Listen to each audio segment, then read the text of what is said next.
Исәнмесез, хөрмәтле дуслар, күргәнегезчә, белгәнегезчә, без бүген сезнең белән Тинчурин театрында, бүген сезнең белән мин, Зөлфәт Закиров. Бу бик тарихи бина. Монда нинди генә шәхесләр эшләмәде.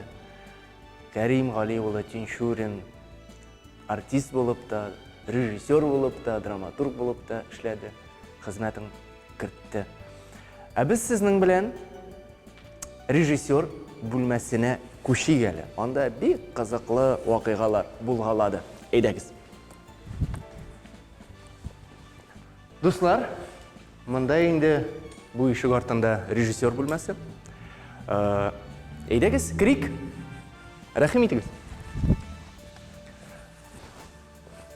Әлбәттә инде монда безнең әлеге вакытта декорацияларыбыз тора, чөнки лабиринт спектаклебез монда бер локациясы. Сәйдәш йокысызлык дигән әсәрне килеп карагыз. Бу инде безнең режиссер бүлмәбез. Монда безнең читкаларыбыз уза. Приказ чыккач, без артистлар менә бу зур түгәрәк өстәлгә утырып, урын җитмәсә, әлбәттә инде диванга да утырабыз. Монда безнең режиссерыбызның өстәле тора. Өстәлнең түр башында режиссер утыра, аның кырыйларында помреж, яисә зафлит, яисә драматург утыра да инде. Ә без калган артистларыбыз бу түгәрәк өстәлне уратып, режиссерның авызына карап утырабыз. Нәрсә булыр икән, нинди әсәр куербыз икән, нәрсә барып чыгар микән. Һәм соңыннан укый монда бу өстәл артында образлар туа, монда төрле әңгәмәләр барлыкка килә. Ни өчен булай әйтте бу персонаж, ни өчен булай эшләде микән, тегеләй микән.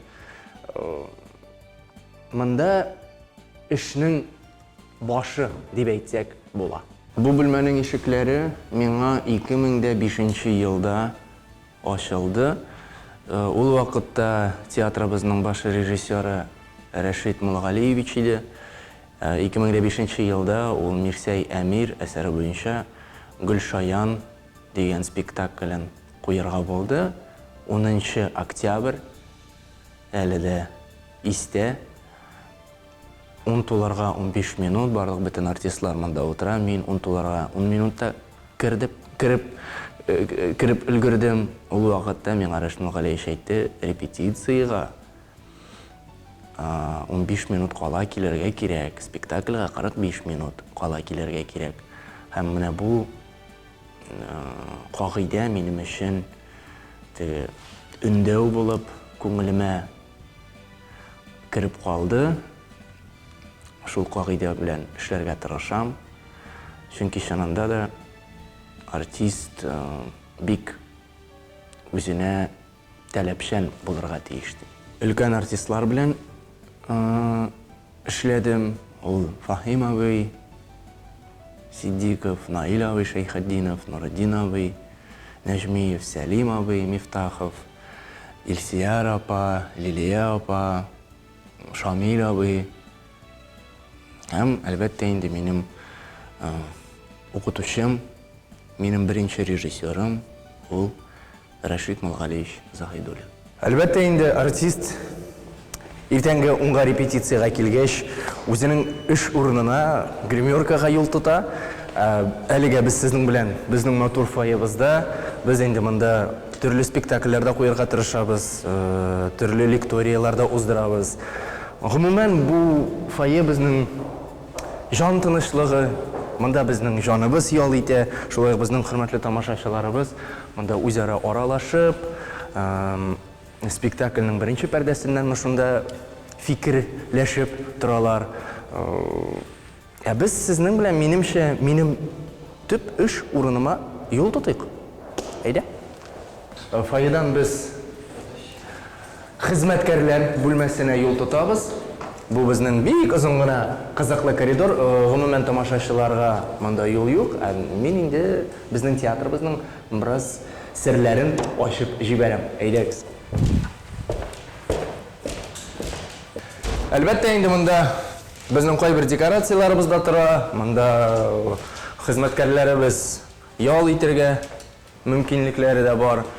Монда инде төрле цехлар, реквизитор цехлары, ут кую буенча цехлары. Монда инде безнең бутафорский цех. Монда безнең кызларыбыз төрле декорациялар ясыйлар, төрле пәрәмәчләр дип әйтим соң инде. Шундый ашамлыкларны ясыйлар сәхнә өчен әлбәттә.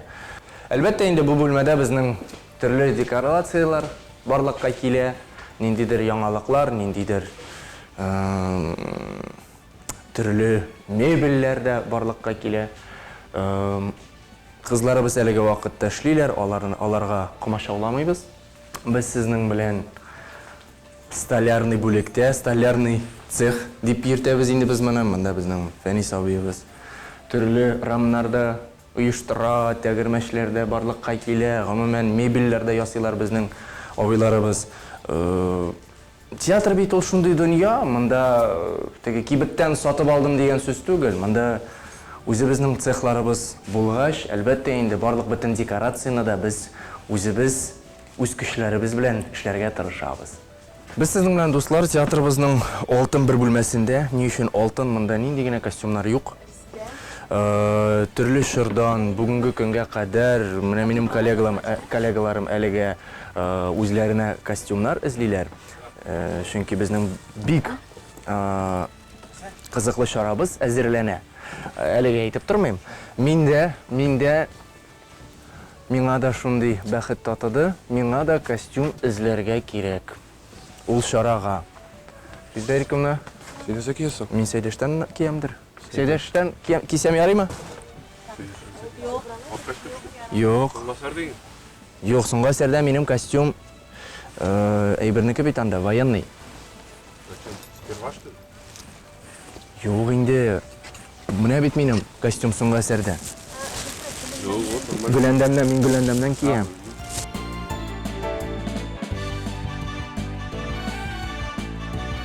Безнең бит тагын бер подвалыбыз бар. Кіріп кеттік, дуслар. Әйді.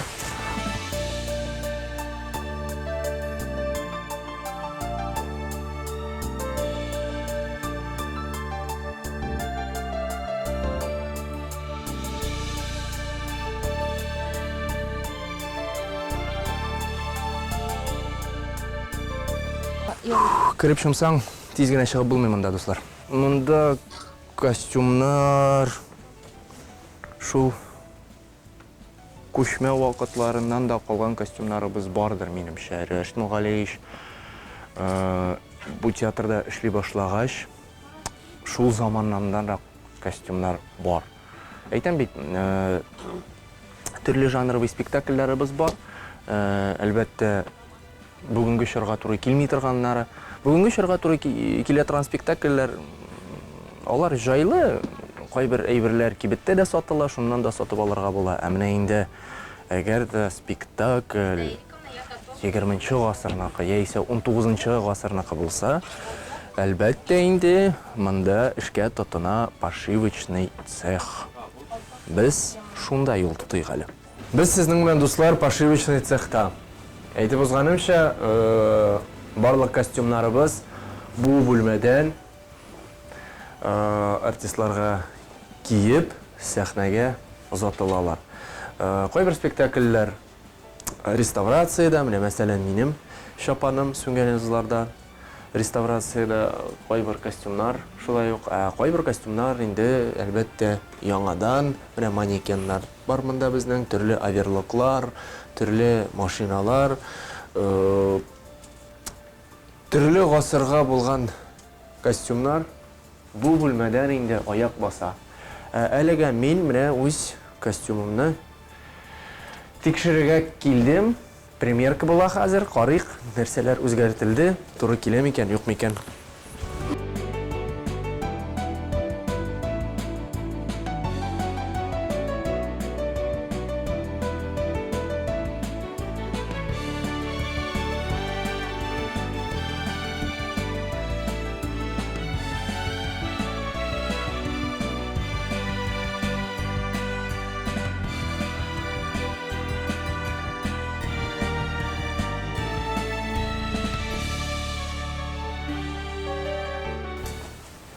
Кеттік гримеркаға, достар. Өз енді сіздің білен достар менің түп үш ұғыныма. Олда болса гримерка. Біз артистлар өзара шулайына. Депіндәші біз гримерка біз, онда енді біз 8 жігіт отырамыз.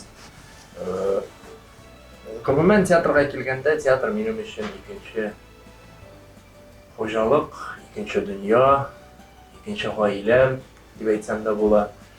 Чөнки мында тормышта булмаган әйберләрне мен инде сәхнәдә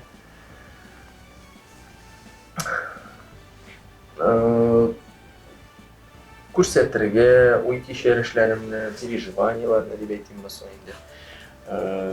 Сәхнәдә куяп, мин генә түгел, әлбәттә, театр теге тамашачы йөрмәсә, артистларның кирәге юк. Шулай ук артистлар булмаса, тамашачыга театр кирәк. Әлбәттә инде бу ике составляющий әйберне дөрес тотар өчен, дөрес юлга бастырыр өчен, ул да булса драматург, режиссер кирәк. Режиссер, минемчә, ул шундый кеше, драматургияны словарь сыман драматургияны артистларга шәйнәтеп бирә торган кеше. Артистлар бит үз-үзләрен кырыйдан карый алмыйлар. Әлбәттә инде режиссер кирәк. Дөрес аңлатып җибәрергә кайбер действиялармы, задачалармы, предлагаемые обстоятельства булсын, ул исходное событие, главная задача. Мәскәүдә укыганда минем мастерым, шулай ук Рәшит Галич та әйтәдер, театр дело коллективное, командное. Аллага шөкер, без коллегаларым белән дустати эшлибез, бер-беребезне аңлыйбыз. Төрле хәлләр була, әмма дә ләкин бу рабочий процесс дип әйтсәк була.